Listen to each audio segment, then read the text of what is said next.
Hello दोस्तों, welcome back to Curiosity for the daily dose of Indian football. So today we have a lots of update regarding Indian football. Some of them are positive, some of them are little bit concerning. But let's start first with the positive news. So EFF ने officially यहाँ पे India के जो सितंबर वाली FIFA window है उसके matches का announcement कर दिया है। 2 to 10 सितंबर के बीच में इंडिया इंटरकॉन्टिनेंटल कप 2024 खेलेगा हैदराबाद में, जिसमें उनके ओपोनेंट रहेंगे सीरिया। जैसे मैंने कल आपको बताया था कि एक एशिया की टॉप 100 रैंक कंट्री होने वाली है एंड वो है यहाँ पे सीरिया, क्योंकि वो भी यहाँ पे वर्ल्ड कप क्वालिफिकेशन के राउंड 3 में क्वालिफाई नहीं कर पाया है। सो वो भी एट द मोमेंट फ्री है। So I think it's a good opponent to have कि जो 93 फीफा रैंक कंट्री है एंड ऑब्वियसली हम रिसेंटली उनके सामने AFC एशियन कप में भी खेले थे, तो एक चैलेंजिंग यहाँ पे आपको क्या बोलते हैं कि टीम मिली है। So that's a good thing. दूसरी कंट्री है मॉरिशस, जो कि ईस्ट अफ्रीकन कंट्री है, 179 फीफा रैंक है उनकी। वो आपसे बोल सकते हो कि कंपेरेटिवली लोअर रैंक टीम है, but I think African country है and I think seeing first assignment under Manolo Marquez, तो I think it's a good decision कि एक आपके सामने हायर रैंक कंट्री है, एक लोअर रैंक कंट्री है। दोनों ही मैचेस यहाँ पे हैदराबाद के गोचिबोली स्टेडियम में खेले जाएंगे, जहाँ पे recently new pitch and new bucket seats and everything जो फीफा स्टैंडर्ड की होनी चाहिए वो यहाँ पे इंस्टॉल की गई है उनके FA की ओर से। तो आई थिंक वहाँ पे एक्साइटिंग मैचेस होंगे। तीसरी चीज़ ये है कि काफ़ी सारे लोग पूछ रहे हैं कि भाई इंटरकॉन्टिनेंटल कप में तो 4 कंट्री पार्टिसिपेट करते हैं, तो why in this intercontinental cup यहाँ पे 2 ही कंट्री पार्टिसिपेट कर रहे हैं, क्योंकि आपकी फीफा विंडो भाई 2 to 10 सितंबर यानी कि 9 दिन की है। सो उसमें 2 मैचेस ही पॉसिबल है। So that's why it's intercontinental cup with the only 3 country. And दूसरी चीज़ ये है कि आपकी अक्टूबर वाली विंडो भी ऑलरेडी डन हो चुकी है, जहाँ पे आप वियतनाम एंड लेबनान के सामने खेलने वाले हो। सो सितंबर अक्टूबर में I think Indian national team को अंडर मनोलो मार्केस एक अच्छी यहाँ पे क्वालिटी के मैचेस खेलेगी। सो that's a good thing and let hope so कि नवंबर में इसी तरह का मैचेस का 2 अरेंजमेंट हो जाए, ताकि before going into the AFC Asian cup qualifiers in March 2025 आपकी टीम को एक अच्छा यहाँ पे चैलेंज एंड एक्सपोजर मिल जाए। लेट मी नो गाइस, आप इस ओपोनेंट से कितने खुश हो, आपका क्या ओपिनियन है, कमेंट सेक्शन में जरूर बताइए।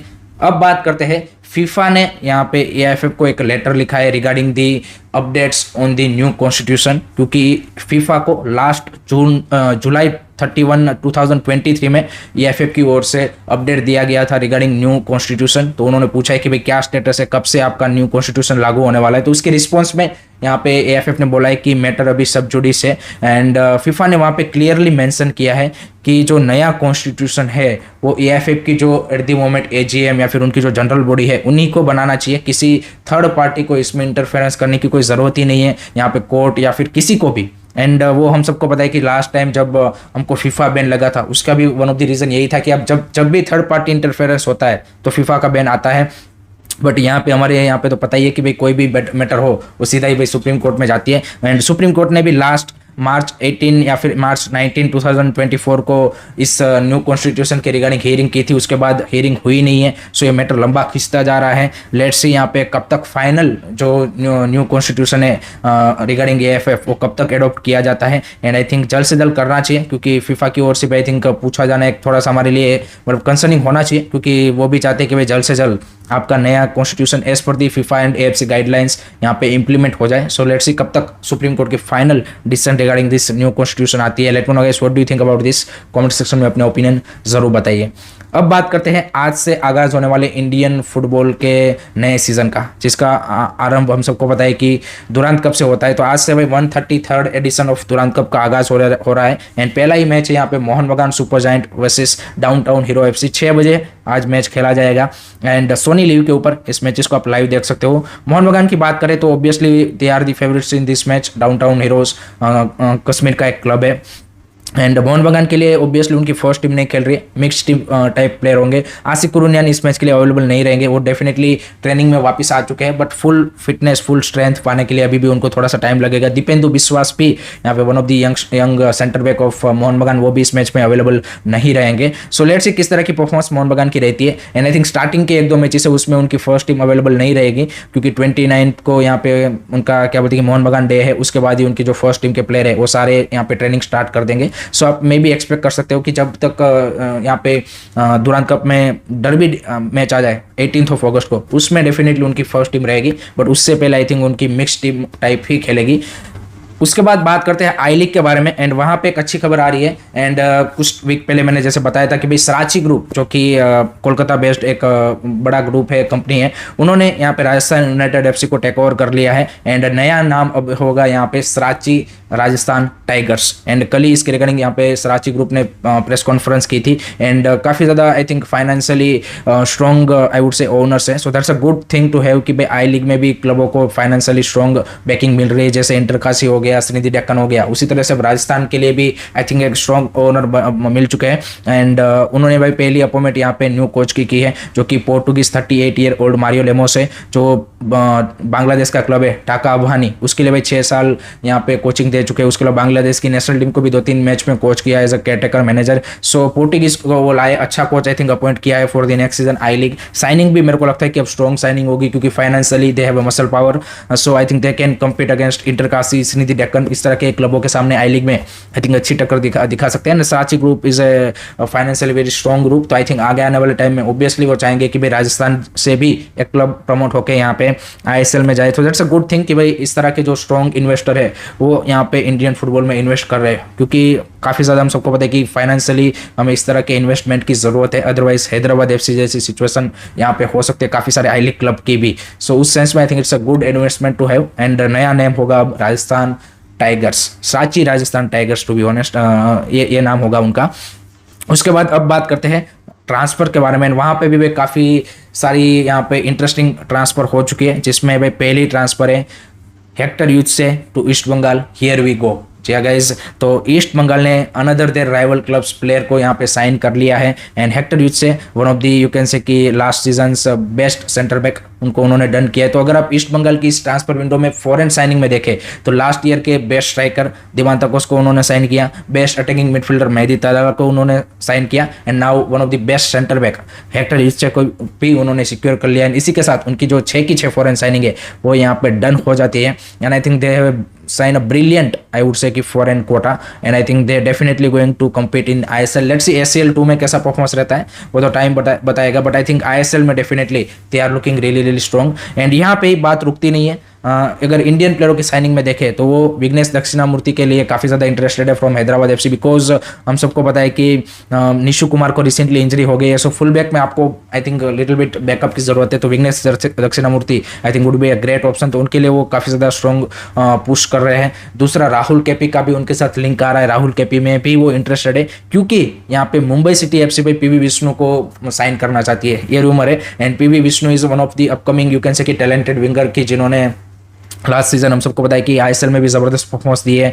एंड ईस्ट बंगाल की जो बी टीम है उसमें भी वो ज़बरदस्त खेल रहे हैं, सीएफएल में भी ज़बरदस्त परफॉर्मेंस है। तो नो डाउट उनका 2026 तक कॉन्ट्रैक्ट है, ईस्ट बंगाल भी उनका कॉन्ट्रैक्ट एक्सटेंड करना चाहती है। बट अगर प्लेयर यहाँ पे कन्विंस हो गया एंड मुंबई सिटी अगर यहाँ पे थोड़ी सी हाई ट्रांसफर फी यहाँ पे ऑफर करती है, then might be it's possible कि भाई PV Vishnu Mumbai city FC में चले जाए। सो लेट्स सी कहाँ क्या फ्यूचर होता है। ऑब्वियसली ईस्ट बंगाल को उनको रोकना चाहिए, क्योंकि is the future player of India and for the East Bengal. But let's see किस तरह से वहाँ पे चीज़ें वर्क करती हैं। दूसरी साइड मोहन बगान की अगर बात करें तो Mohun Bagan at the moment Kerala Blaster के साथ डिस्कशन में है for the swap deal, and Mohun Bagan asking for the Pritam Kotal. And उसके क्या बोलते कि स्वैप डील में केरला ब्लास्टर यहाँ पे 2 प्लेयरों की डिमांड कर रहा है, जिसमें one of them might be Abhishek Suryavanshi guys. पहले उन्होंने दीपक टांगरी की डिमांड की थी, जिसको मोहन बगान ने रिजेक्ट किया है। They don't want any full backs, तो आशीष राय और वो सब भी यहाँ पे डिस्कशन में नहीं आते। एंड आई थिंक विंगर्स में मे बी आसिफ कुरिनियान भी हो सकते हैं, अगर यहाँ पे राहुल केपीमाल जी की, जिसके काफी ज्यादा स्ट्रॉन्ग र्यूमर आ रहे हैं कि भाई वो लीव कर सकते हैं। So that might be possible कि भाई आसिफ कुरिनियान एन एक मिडफील्डर, क्योंकि जिक्सन सिंह आपके चले गए हैं। सो ये पॉसिबिलिटीज डेफिनेटली यहाँ पे बन रही है। बट लेट्स सी ये स्वैप डील में कौन कौन से प्लेयर इंक्लूड होते हैं, that would be really interesting to see. उसके अलावा जमशेदपुर एफसी ने भी 2 साइनिंग ऑफिशियल अनाउंसमेंट कर दी। Aniket Jadhav coming back to Jamshedpur FC, I think exciting winger. And जिस तरह से ओडिशा एफसी में उतना ज़्यादा गेम टाइम नहीं मिला था definitely, but is a promising player, experience player है, काफ़ी अच्छा आईएसएल में भी खेलने का एक्सपीरियंस है, तो उन्होंने रिसाइन कर लिया है। दूसरी साइड शुभम सारंगी को भी उन्होंने साइन कर लिया है। So those are the 2 good signing from the Jamshedpur FC side. अब बात करते हैं जो एएफएफ की क्लब लाइसेंसिंग कमेटी है, उन्होंने 3 club Kerala blaster, Odisha FC and Jamshedpur FC को नेक्स्ट सीजन आईएसएल खेलने के लिए क्लियरेंस दे दिया है। जो उन्होंने क्लब लाइसेंसिंग क्राइटेरिया को फेल किया था तो उसके चलते उनको 2.5 लाख का फाइन दिया गया है एंड उनको एग्जम्पशन देके यहाँ पे अप्रूव कर दिया है। बट हैदराबाद एफसी को अभी तक क्लियरेंस नहीं दिया है ड्यू टू देयर दो सैलरी एंड जो फाइनेंशियल इश्यू उनके हैं वो अभी तक सॉर्ट आउट नहीं हुए हैं। सो हैदराबाद एफसी का फ्यूचर अभी भी यहाँ पे अनसर्टेन है, बट इन 3 क्लबों को यहाँ पे क्लब लाइसेंसिंग कमेटी की ओर से अप्रूवल मिल चुका है। नेक्स्ट बात करते हैं आई लीग 3 के बारे में, जहाँ पे ऑलरेडी एएफएफ ने इस सीजन के लिए 20 क्लब्स का अनाउंसमेंट कर दिया था फ्रॉम एवरी स्टेट।